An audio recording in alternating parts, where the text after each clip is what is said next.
If you're watching this video, you probably have an HP printer that's just had its drive belt shredded, and you're looking for repair information. Well, I'm going to document the whole procedure. This is the kit that just arrived today, and I'll tell you straight off the bat, I'm a little disappointed in that I think I just wasted $50, and that's the additional cost of this kit as opposed to just buying the drive belt, and I'll show you why here. In the kit, which is accurately described on websites, however, it does kind of play on your fear to get you to buy the kit over just the belt. And here's what exactly the kit includes. The description on the website says a couple key things that made me get the kit, and I was this close to just buying the belt, but I ended up getting the kit just to be safe. Turns out I didn't need to. It says it includes special tools here and calibration material, which I took to mean pre-printed calibration sheets that have to go through the printer to realign after installation and all that. In reality, special tools means a $5 to $10 basic hand driver kit made in Taiwan with absolutely nothing special about it. It just comes with standard screwdriver, socket, and hex bits. Nothing special that you can't get at a dollar store or Walmart for just a few bucks. And the calibration material turned out to be nothing more than a couple feet of semi-gloss paper. Nothing on it, and I have hundreds of feet of this already, so this was not needed whatsoever. Also in the kit, and is needed, but available elsewhere, is non-evaporating synthetic oil. This goes on the rail after install, and this is absolutely nothing special. This is just machine oil. You can buy this at Walmart or any auto store for just a few bucks in a bigger can, bigger squirt bottle. It also includes the actual belt itself, which is the only thing absolutely needed, and this is available separately for under $50. In hindsight, this is all I would have bought. And then it comes with what was described on the website again as detailed step-by-step instructions for belt removal, which I took to mean a custom, nice pre-printed sheet that will show you step-by-step how to actually do this particular job. However, this is nothing more than a PDF of the HP service manual, which is available free to download over the internet, and I already have. I did verify on the computer that that's what this is. There's nothing else on this disk, so this again was duplicated free information. So what I'm going to do now is go through the actual repair, and I'll document everything you need to do it yourself. Okay, we're going to go ahead and start the repair procedures. One thing to note, I did find this also in the bag. It's a T8 Torx bit. Now these will come in some hand driver kits. It just wasn't included in the one that they sent with the kit, so they included this loose. It doesn't change my opinion of the kit. It's not a special part or anything. It's just adding a couple bucks to the cost if you want to buy it yourself.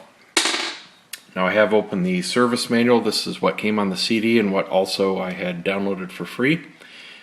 I'm going to go and find removal and installation. And I'm going to find belt assembly. Now the belt assembly starts with 3 easy steps.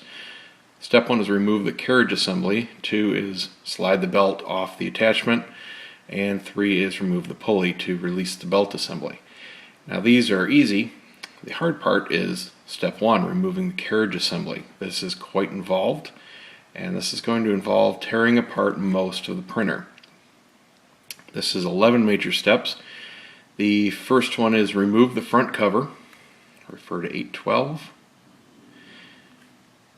Step 1, squeeze each of the 4 attachment clips under the front cover to release the cover from the printer. Carefully pull the bottom of the front cover forwards until you can release it from the attachments, and then unhook the front cover from the 4 attachment points and remove it. Alright, I'm going to start with step 1, squeeze each of the 4 attachment clips. Let's find those. Okay, we are underneath the printer This is the front cover piece. What I have are three main big plastic attachment blocks. This is the center. This is the right of the printer.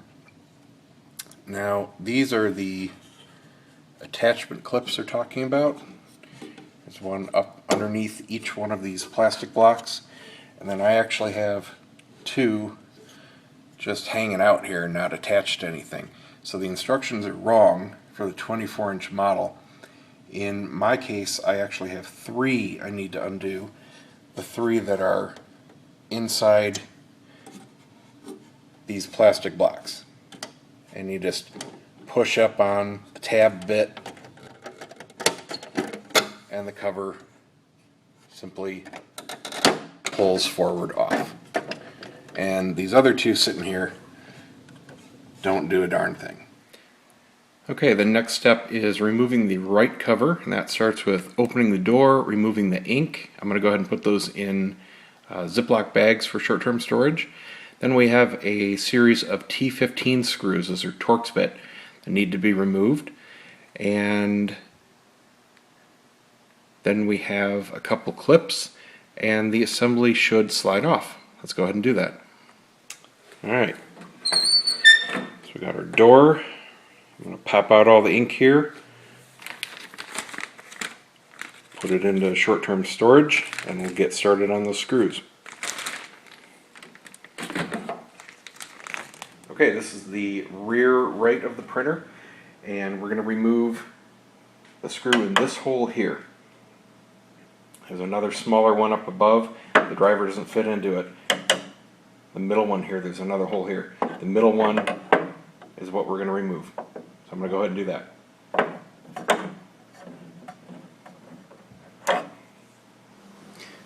This is underneath the rear, and we're going to go ahead and remove this screw.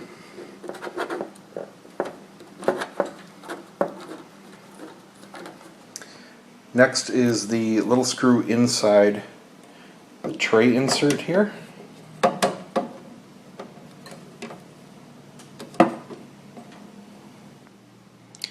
And in the front, underneath the front cover that we removed, there is a screw right here in the corner. A little cutout here for your driver to fit into.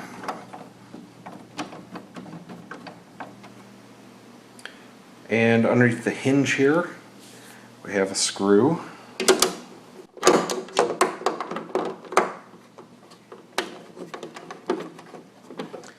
And then we have two clips. They're right here on the side of where the inkwells are. And you simply push down on them a little bit,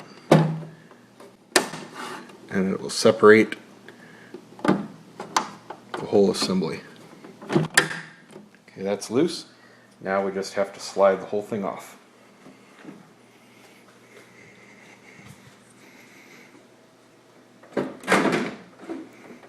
Alright, whole thing's loose. I'm going to put the camera down and just take it off the printer. Alright, the next step in removing the carriage assembly is the left cover removal. We're going to open the door. There's a clip to remove the access cover off the side. And we remove the spring tension arm, then the ink. And let's see, for Z3100, skip to step 12. Alright. Then we use a flat blade screwdriver, unclip a couple more clips. Then the formatter housing comes out. That's where the main computer is stored in the unit. Then we've got a couple Torx screws, a couple more Torx screws, and then a clip just like the right hand assembly, and it should slide off. Alright, so I'm going to go ahead and get started on this. Should be pretty simple, just a couple extra steps compared to the right side. Alright, we're going to open the door, and right down here we have a button, and that releases. Oh! Alright, use two hands for that. That was a good catch. Releases the left cover. I'm going to set this down where it's padded.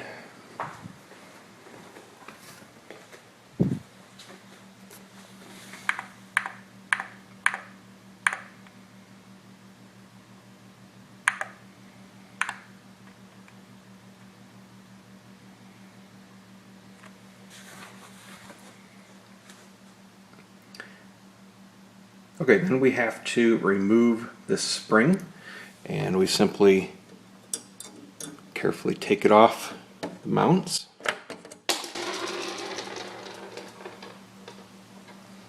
And then we have to remove these 3 torque screws, and that removes the media lever.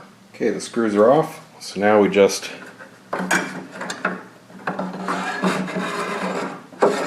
slide the lever out. Now we pull up the ink, and again I'm going to put these in plastic bags. Okay, this is the rear left of the printer where the network port and the computer and everything. Basically what you're doing is removing this plastic sheath off of it, and there are these 2 clips, and all you do, I can't show you because it's a 2-hand job. I've already popped this off. I have to hold the camera, but it's really easy.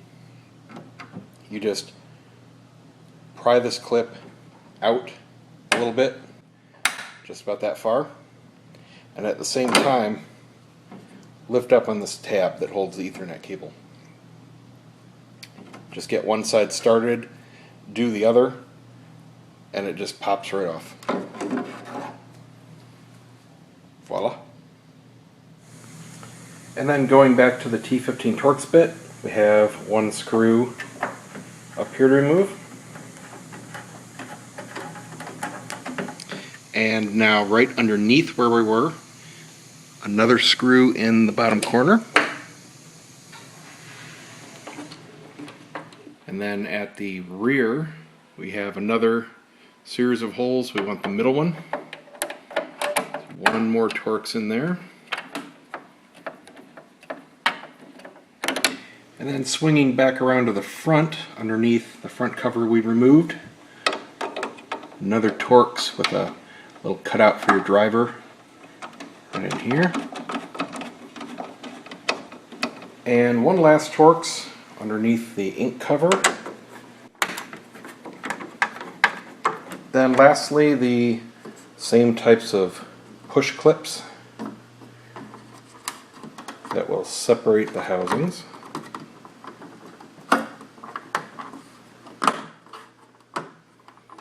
And slide the whole thing off. So now we have the left side naked. Everything looks normal. Boy, my wells there need cleaning or changing or something. Awfully dirty and wet. And we can see the computer systems back here. Lots and lots of cables and wires, and most of these are going to have to be unrouted and clipped off and removed to get that carriage assembly out. So I'm going to go ahead and continue with the process. It's going to be a long one, but certainly not difficult by any means. Okay, the next step is removal of the cutter assembly, and that's done in 2 easy steps. Removing the screw, the end cap itself, and then the assembly slides out. Let's go ahead and do that. Okay, the screw we need to remove is right here in the end of the blue piece. And then the cutter assembly simply slides off. You got a little finger hole here. Set it aside. Next we are going to remove the front panel. That's the display and the interface. And looks like we just open the window, pinch a couple plastic clips, tilt it up, remove the cable and the ferrite core, which prevents static, and that's it. It lifts out. Alright, let's go ahead and do that. Okay, now underneath here, along the back, are 2 clips. Let's see if I can show them here in the video. All you do is push in on them, and the whole thing pops and rotates up.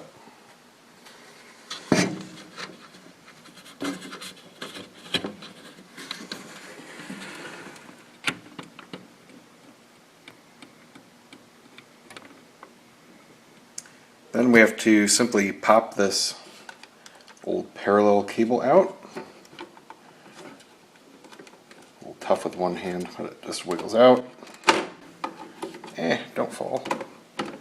Okay, and then just depress this little clip here and slide it out. Again, this isn't difficult, it's just hard with one hand. It's very loose. Just don't want it to fall. Come on, get on there.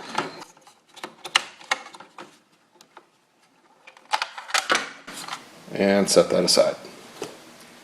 Next up is removal of the top cover, and this is going to be another subsection. Got a series here that needs to be followed. First is removing the window, then the right and left covers, which I believe have already been done, and then we have the rear tray, then the rear cover, then the front panel, which I believe is already done, and then it looks like the actual top cover comes off. So let's go ahead and go through these, starting with removing the window. Okay, removing the window is a multi-step process. We've got open the window, remove 2 screws securing the hinge locking plate, and then lifting that off. Then we remove the dampener rotary and remove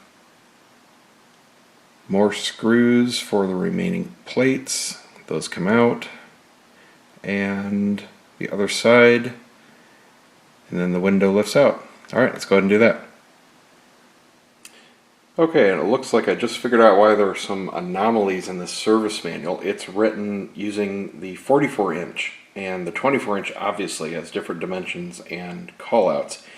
For example, the 44 uses 4 hinges, this 24 only uses 2, and that would explain the difference in the number of front panel clips during step 1 also.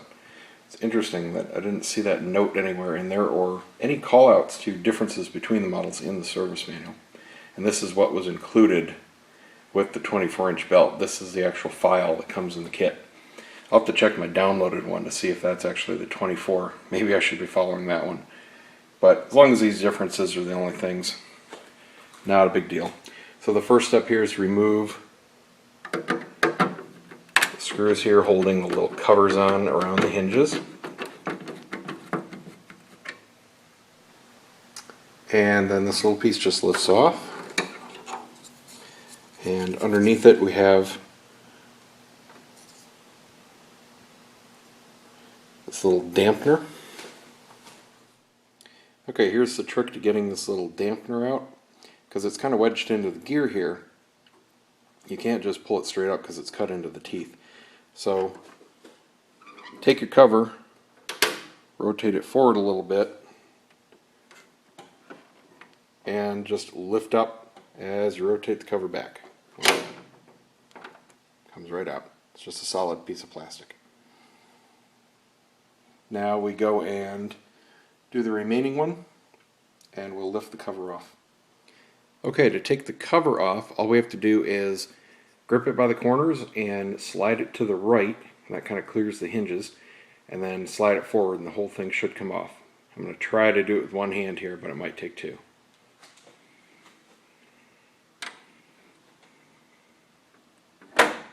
Slide it to the right.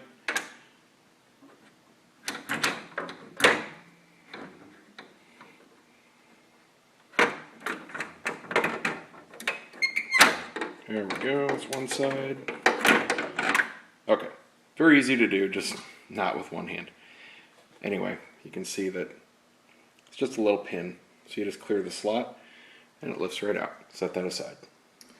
And the next step is removing the rear tray. No need to show this. This is a normal user serviceable part. Just take it off the back. Then we have removal of the rear cover, which is simply removing all the torque screws around it, and the cover pulls right off. Let's go ahead and do that. And it looks like we've only got 4 screws here to remove the back, 2 in the upper right hand corners, and then 2 more towards the center. So I'm going to go ahead and pop these off and remove the cover. Alright, all 4 screws are out. Now we should be able to just slide the cover off.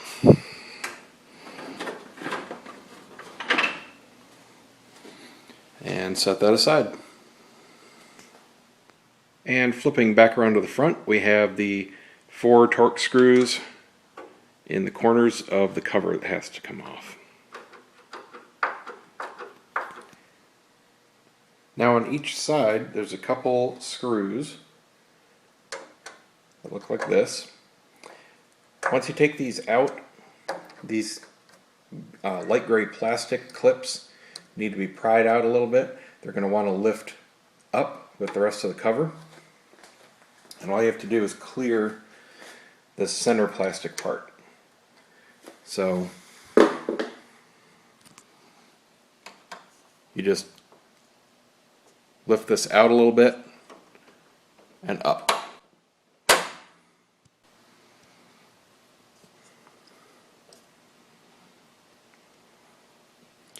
So you just lift this out a little bit and up, and you can see it clears that screw post in the center. Do that on both sides, and the whole cover will lift up a little bit, and then we'll clear the cable underneath.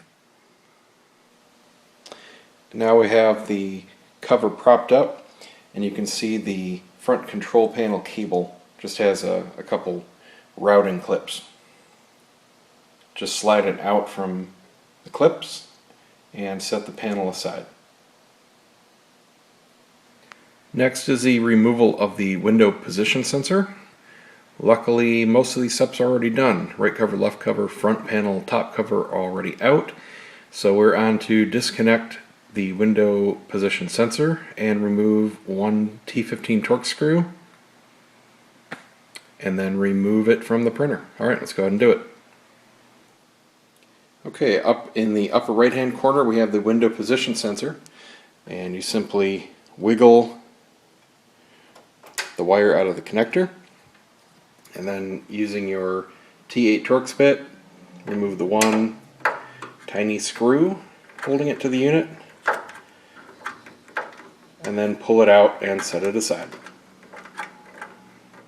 Now we have removal of the ink supply tube's support rail. And this is a multi-step process. Luckily most of these are already done. Right cover, left cover, front panel, top cover, window position sensor already gone. So we're going to start at step 6, which is removing the actual tubes from the support rail. Then we have a bunch of Torx screws in the rear. And then we have to unroute a cable using, looks like 3 screws. And then we remove the support screws for the rail itself, and it slides out. Alright, let's go ahead and do that. Okay, the rail that we're talking about is the one in the back. You can see the ink lines that are looped here, and they come from the side. They go along the support rail, which is what we're going to be removing, and then they loop around to the front. This is not what we're touching. We're doing this rear rail. So the first step is to just slide these out of the rail. It's just to get them out of the way.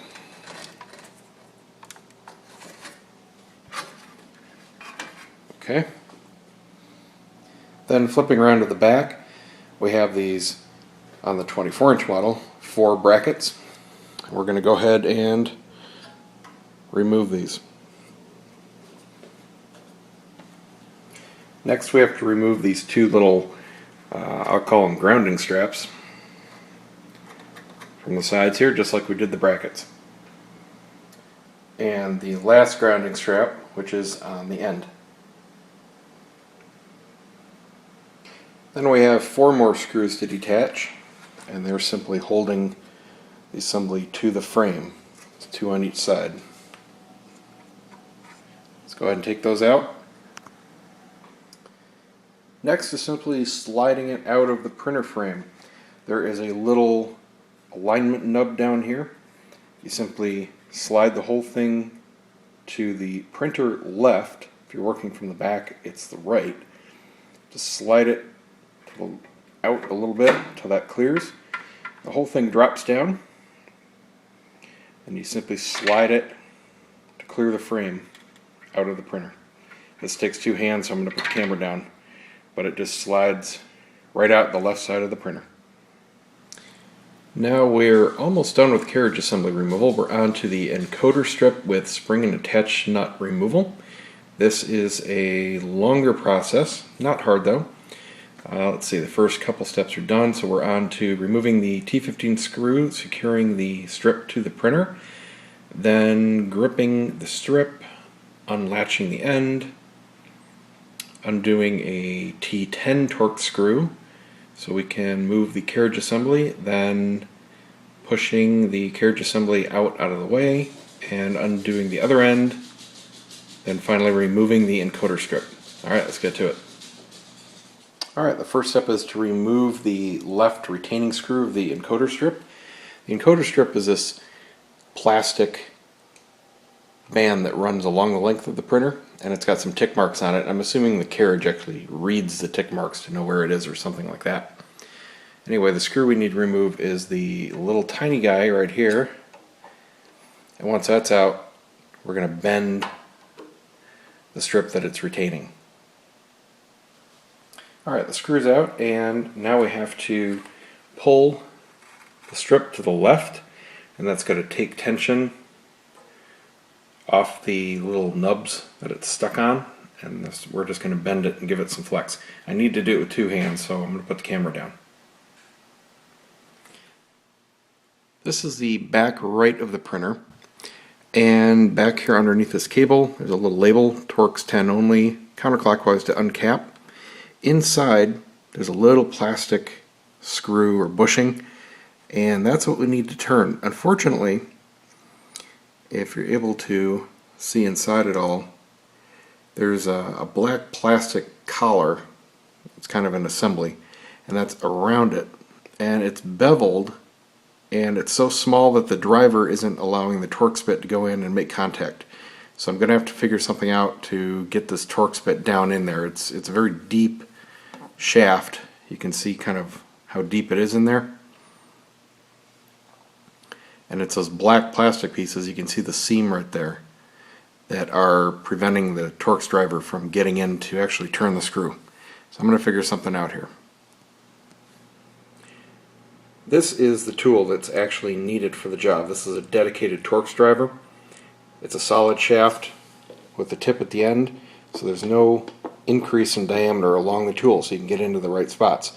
Unfortunately, my tool collection does not include a T10 driver. As you can see, the problem is what's included in the kit is this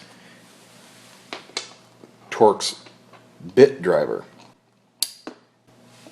The tip's the right size, but you can see the diameter difference. It's this collar that's actually bumping in the way inside the printer. It needs this thin shaft to actually get this into where it needs to go. So I'm off to Wally World to try and find a T10 driver. I found a tool that worked. My Tech Edition Swiss Army knife had a T10 Torx bit adapter, and the key was this was small enough to get in and not magnetized. The bit is actually still in there, and I was able to push the bit in manually and then put the driver in just enough to catch the shoulder of it so I could actually spin it. Now I just have to get some needle noses or something and pull that bit back out. But the point is, I was able to get it in there just far enough to grab and rotate, and now we can push the carriage assembly freely. And that's what we wanted to do. Wow, okay, that's just nastiness. This video is also now going to include taking care of these inkwells or reservoirs or whatever they're called. They desperately need some attention on both ends, but this right side is just terrible. Oh my god, like I don't even want to touch this stuff. And just another note that this experience with the tools reinforces my idea that this kit was a complete waste of money. If I didn't happen to have that driver, it would have been more money I would have had to spend, and obviously whoever put together this kit and included the description that it includes everything you need to do the job has never actually tried to do the job, because it is not true. That brings us to the last step, which is unhooking the encoder strip from the right side, and then carefully pulling it out this way. And I'm going to put the camera down. It's a two-hand job. The whole thing just slides out to the right. Now we're on to the biggest step, which is actually removing the carriage assembly.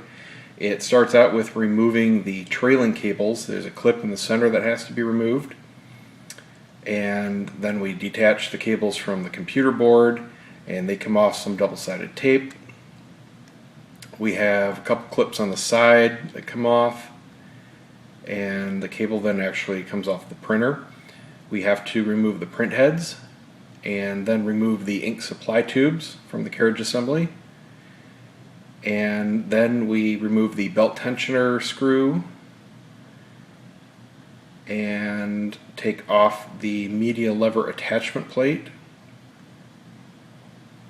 Disconnect the sensor, unroute some cables, remove the actual side panel, and the carriage assembly will slide out. Let's go ahead and do that. The first step is to remove this little clip in the center of the printer. Just a couple screws holding it on. And over here on the left side, the bottom of the tape is actually held with some double-sided tape. Just gently peel it off the tape. We'll be replacing this tape when we reinstall it. Then here on the side where the two cables actually connect to the PC board, these are easy, no pressure connectors. Just lift up a little bit on the tan part, just slides up a little bit and has a stop. And then the cable simply lifts out. Next we have these two tabs that need to be undone, securing the cable to the printer. And there's an easy little squeeze tab. Just squeeze it in and the whole tab unclips. Do that for both.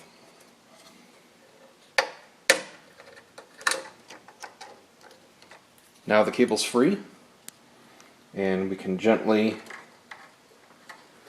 unroute it. You can see it's behind a few little clips.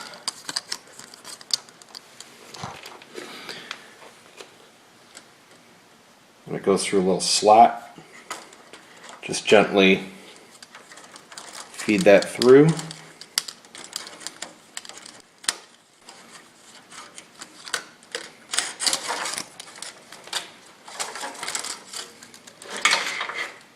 And that's ready to come out. Next we have to remove the print heads. So we open the assembly. And I'm going to be putting all of these in a Ziploc bag, just like I did the ink. Lift up the handles, gently pull them straight up.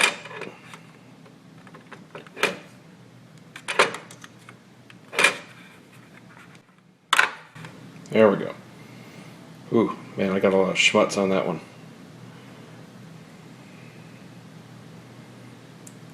I have my cleaning cut out for me. Anyway, go ahead and do the rest of them. Then we have 4 Torx screws here to remove. One up in the corner and 3 down below.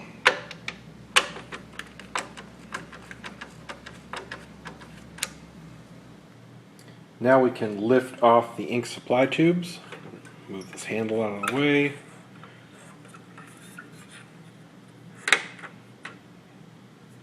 Probably going to take 2 hands.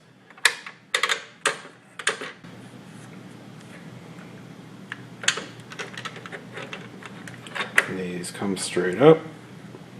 Clear the lid.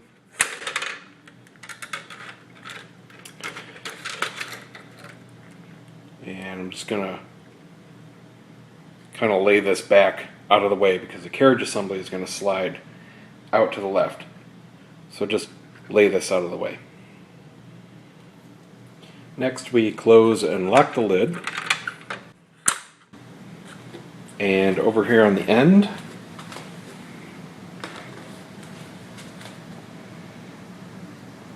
we need to loosen this screw. This is the belt tensioner. and remove it.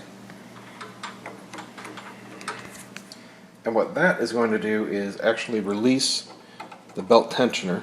Leave that in place, go down to the right side, and slip the belt off the drive motor. Back on the left hand side, we need to remove the media attachment bracket. That's this part here, and it's done by removing the two screws that are in the center of it. The service manual is incorrect again on this step. It says they're T15, they are really T8s, and they also require a small shaft driver, either a dedicated T8 driver, which is best, or my Tech Edition Swiss Army knife luckily barely fits through. The bit driver supplied with the kit does not fit this. Next we remove the pinwheel lift sensor. This is done simply by lifting out the connector. Then we need to unroute this bundle of cables from the 3 clips. We have one here, and one here.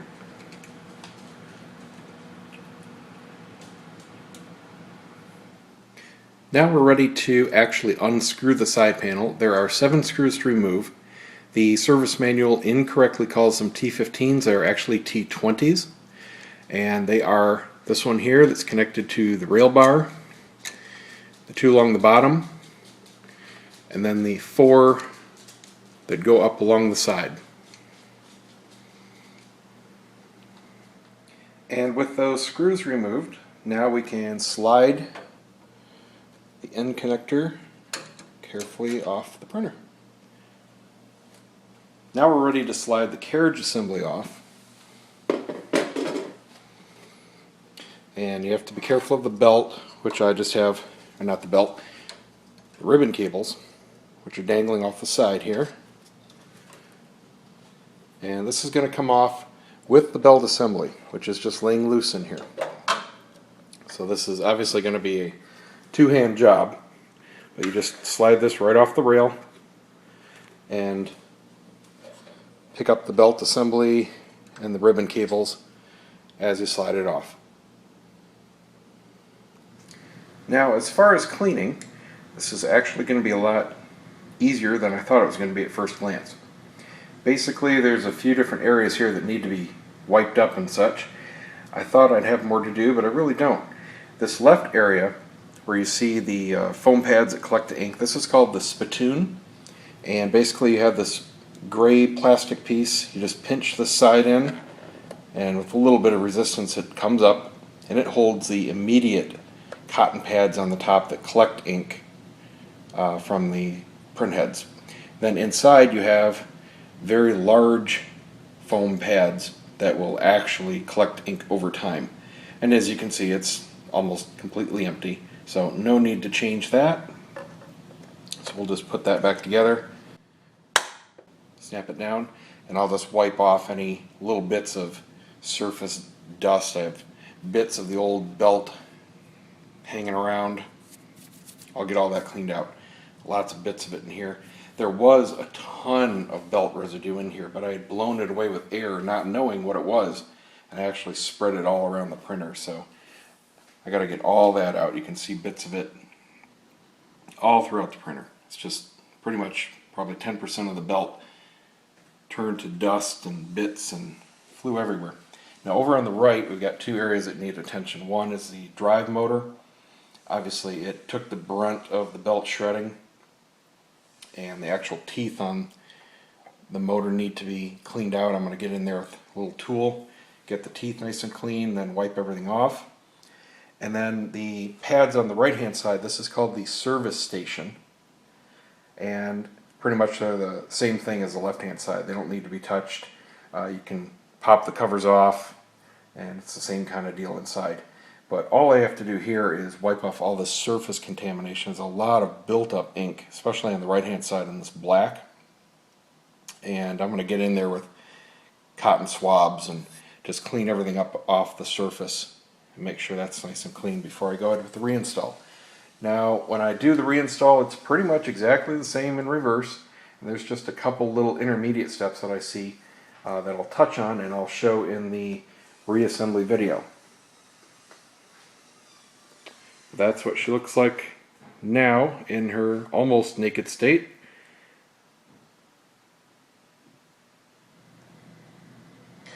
Alright, I've gone ahead and cleaned everything off really well. I've got all the rubber bits out of the drive motor teeth, just used a knife for that, and I blew the whole thing off with canned air, got rid of all the loose stuff. Then I used some alcohol with paper towels and cotton swabs, cleaned out all the big gunks of ink that were around and wiped off all the surfaces, got everything nice and clean. Foam pads were fine, got everything down on this end. Then what I did is I used the alcohol and paper towels to wipe down the carriage bar. Even though it looked really clean and shiny, tons and tons of ink came off of that. And there were rings of fibers and ink and all that that were pushed from either side of the carriage moving, and cleaned all that off. All in all, a lot of gunk came out of this printer. I also blew off, you can see around the side here, there's a cooling fan for part of the computer. That was very, very dusty. My house is pretty dusty to begin with, and I regularly keep it dusted and blown out, but sticking a can of air in there blew tons of dust everywhere. Also on the other side there was another fan. This one is perfectly clean, so I imagine this is probably an outlet. And then I just made sure I went over everything and got all the rubber belt bits out and blew everything, wiped everything down. So now we're ready to go ahead and continue the installation of the new belt, which is pretty easy to do, and then we'll reassemble the printer. This is the underside of the carriage assembly, and to remove the belt all we have to do is guide it out of the little tabs, and again this is easy with two hands. You just feed it out under and over the little teeth. Comes out pretty easily. Anyway, I'll finish that with two hands. I can't get it out without putting the camera down. So that'll remove the actual belt from the carriage assembly. And then what you want to do is wipe it off, use some canned air, blow everything off. There's belt residue all over the thing. There's ink, you know, basically just like the printer was. So clean that off really well. And then here we have the belt tensioner, and all we have to do to remove the belt is compress one of the springs, and then the pulley comes right out of the slot. Look at that, did it with one hand.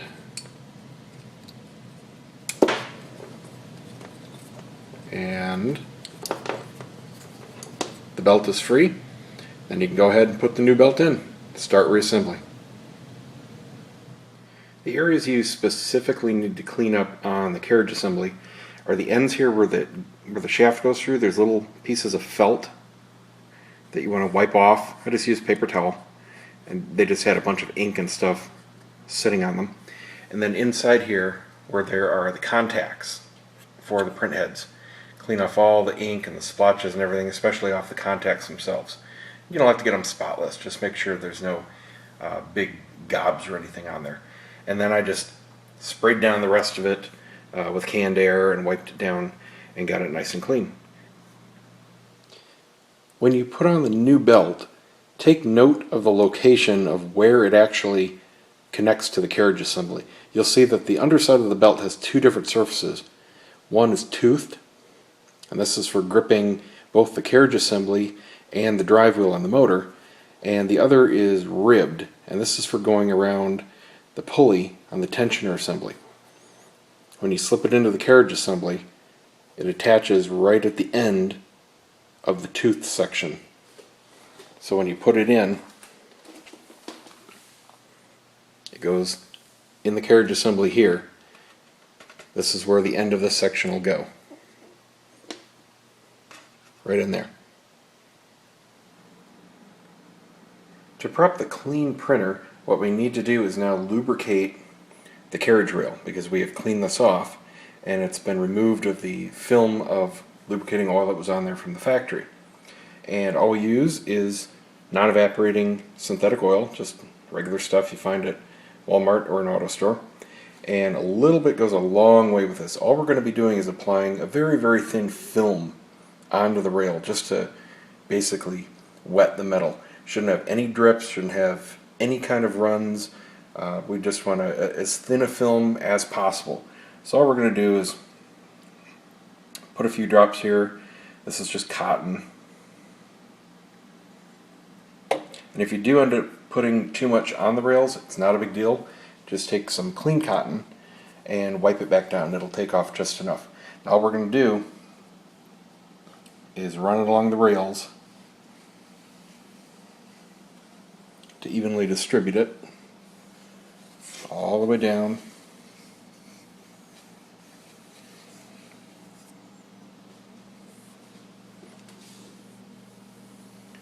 And you'll probably see a little bit of ink and whatnot on the cotton when it comes back up, because this is also going to clean it a bit. We've got a little bit, no big deal. And just go along all edges, all sides of the rail, and get it evenly distributed.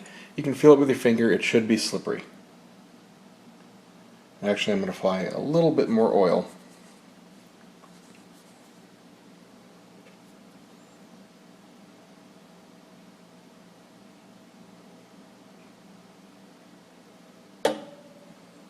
Go over it again, just so I have a nice coating on it. But again, you don't want it so it's actually wet, because that will just attract gunk. This is just to lubricate those little felt pads on the carriage assembly, and you want to add a drop to each one of those as well, just so they're not bone dry from when you clean them off.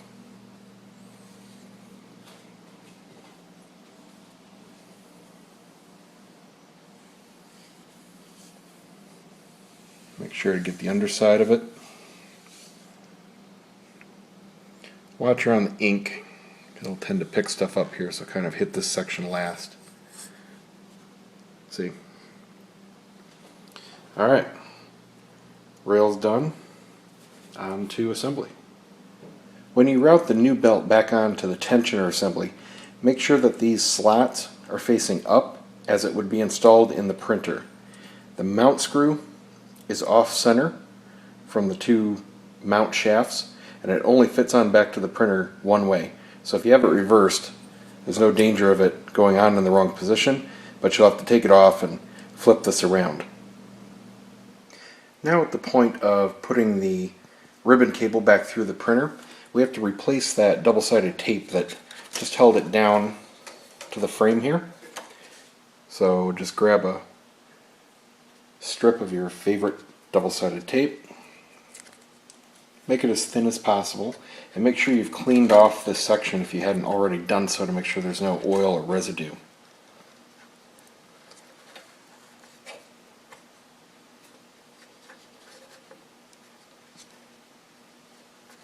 Then I'm going to go ahead and peel the top off, lay the cable back down, and continue with reassembly. And we're all back together. Now the next step, while it's booting up here, as you all know, they take a little time to boot up. The next thing is to run the tests and calibrations that are required after removing certain parts. The last thing you have to do is run a very long series of tests and calibrations.